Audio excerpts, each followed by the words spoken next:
2023 September thadagi QNet scheme gi mayakta changchilakpa khongjang gi makha chathrak koina ngasigi press meet ase phamjab ngasida mamangda koi haibe aba kaya amada haijakre koi press release kya thoktana FIR kya chandana adagi tongan tongan manipur gi koi department police station kya chatana koi QNet gi tang haijaba aba haijakre koi चटपे अब चलो मतुंग ताबी रक्तब जगह खरता हंदक तंगी कितंग QNet की scheme की मायक संचलक को खंजंग सिद ton अमखक लाखपदगी कोइ ngasi gi सिगुन प्रेसमेंट से खंजबनी कोइ हाइबे अब जगह दा हाइजरे हाइबे जगह से ताबी रक्तब गया से हंदक तक नौ नौ कोइ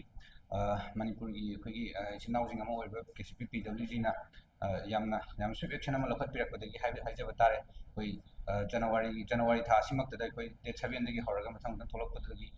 स्विफ्ट एक्शन लखला गांदा असुम खरदी कोइ प्रिवेल तौग्रे हाइबे मदि कोइ मयाम थादरको जेरोल द बेस तौर कोइ खंगजरे मयाम सुइ खंबिरमनि हाइजब तारे मसिगी मतुंग तारपदे कोइ मखोइना क्यूनेट स्कीम से सेंदोरको सुम याम यावरे कोइ purchase policy फजना हाई की खोट क्या है उसमें हम जाओ तो थाई से ना इधर purchase policy से फजना ममांग कोई क्यों नहीं मतांग से purchase policy ले हाई पोसे क्यों नहीं कोई scam तो गिरी बा कोई मिंगों ना पंचर तो कोई ये खोंग में ड्राम सामने थोड़ा की बच्चे रोलम तो माँ सामने से क्यों नहीं scam से वो तो उरी बमिशा का मने हाई पे scam से दी कोई supreme कोर्ट ना बाउट scam नहीं हाई ना refer तो खराबा तो यहाँ तक तो NCLT national company law tribunal high पे ना कोई थिंजन खराबा कंपनी में कब ओरिबो कंपनी से रन तौरिबो महा मसामन साइरमना किनसुम बसे स्कीम से कोइ मणिपुर द माइ पामना तौरि हाइना अदो असिम असिमक्ति कोइ परचेस पॉलिसी जे हाइदोक तबिदा मखोइना तौबो थबने मसिगी परचेस पॉलिसी जे हाइदोक तबना मरम मरगा मखोइ की मायक त कोइ अदुकी मतिक विक्टिम मयाम से मागी मखादा थबक तौदिनी उमेंडरी मखादा थबक तौदिनी अदि मनी की मखादा थबक तौदिनी हाय संग मयाम से कोइ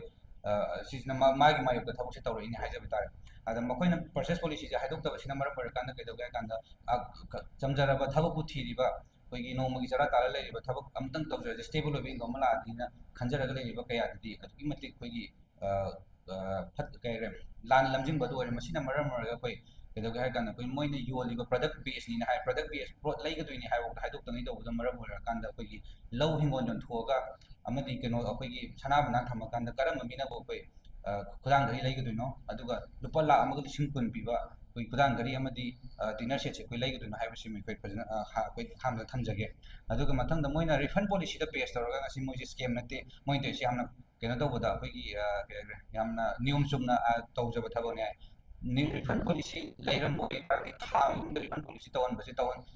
तौबसु यावरे तौदबसु यावरे प्लस थामगी मनुसिदा रिफंड पॉलिसी लेबा मतम रिफंड विंडो हांगे मतम तौरेबा कोई मोइगी रिफंड अप्लाई तौरबा द रिफंड होजिफोक तौरतब लेनी मसिदसु नतना कोइ मोइना प्रोडक्ट योंदुइनि हाइदोक्त्रबा रिफंड विंडो हांगिङै द रिफंड पॉलिसी रिफंड अप्लाई तौरबा द रिफंड पिथोरक्त्रबसिबो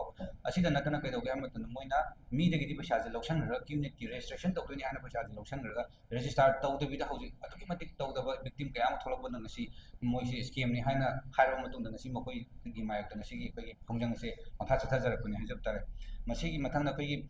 केसीपी gi कोइ यम नुसिजरबे चिनाउ सिंगना जनवरी थासिदा जनवरी तांग कुनगनि थोइदे कोइ असिगुमलबा क्यूनेट की स्कीम असे कोइ मणिपुर लेमासिदगी कोइ वारोसिन पुरखरे पुसिनखरे पुरखरे मदि मखाताना मसिगी केनो तौबम त कनामतन रिओपन तौरे हाइबी खरो मतुंग कोइ विक्टिम कया अमगी कोइ काक्सिंग की साइड तगी तोंगा तोंगा साइड तगी सुम हाइजरो कान कोइ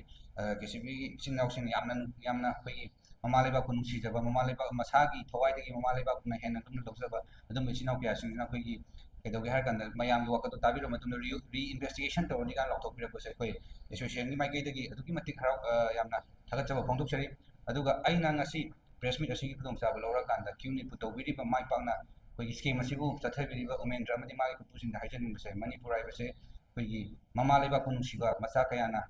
मणिपुर पुलिस डिपार्टमेंट यावना मचा कयाना युमचलगा लेबा मणिपुर अमा खंगी पैसाना अचुंबा लेरगा चटकनि हाइबगी वखल सीमा लेरम तारगदि मदो यामना लानबा खोंथांग अमनि हाइबसु हाइजगे अचुंबगीदमक्ता सिबगीद्रबा चिनाउ कया अमा लेरि अमदि मसिदसु नतना कोर्ट लेरी पुलिस स्टेशन लेरी नोंग नत्र नोंग दे सुंबा पुथोक मतम कोइ चेनबे यारोय पैसाना लैबे यारोय लुपन लाख 90 नत्रगा यांखै पिरगा लाख करोड़ अनि नत्र अनि मखाइ पिरगा यासनगेना खलंबो वखल क्यूनेट की चिनाउ जिंग अमदि उमेंद्रन सिंगी बखुपु जिंग लेरम बतारगदि मदो याम असोइबो खोंथांग अमा ओइगनि हाइबसि मै थमजगे अदुगा ngasiगी